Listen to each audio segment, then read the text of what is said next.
I am working on a project, and that project is the 7 pillars of relationship building. The first one of those is self-awareness. Self-awareness is recognizing your blind spots, where you struggle, and also recognizing your strengths, being aware of how other people are experiencing you in day-to-day interactions and overall. In that self-awareness, we are going to understand our values, what we stand for, what we believe.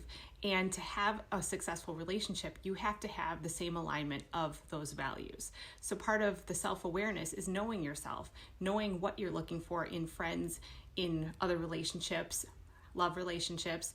Those values have to be aligned.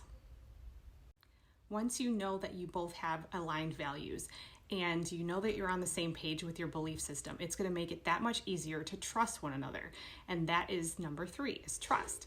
Once you are able to trust, you also should be able to put in place healthy boundaries and uphold those boundaries.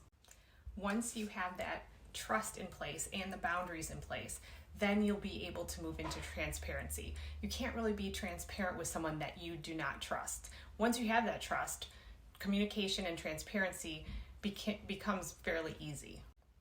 Once you're being transparent with yourself and others, it's much easier to move into the phase of forgiveness and healing. You admit the things you've messed up on. You forgive yourself. You forgive others for things you may be harboring against them. Once you've moved through that healing stage and processing everything that you've forgiven yourself and others for, that's when you can truly start to plan for the future of that relationship. That's when you have your plan and your vision. Where is this relationship going? If it's in the workplace, what are we building together? Then you can move through that knowing that your head's clear, your soul's good. You can move forward. After planning out where this relationship is headed and what the plan is, the next thing is the hardest, which is commitment, because that requires accountability. It requires grit and continuing those habits that make us successful as a human, successful in our relationships, and successful in our career life.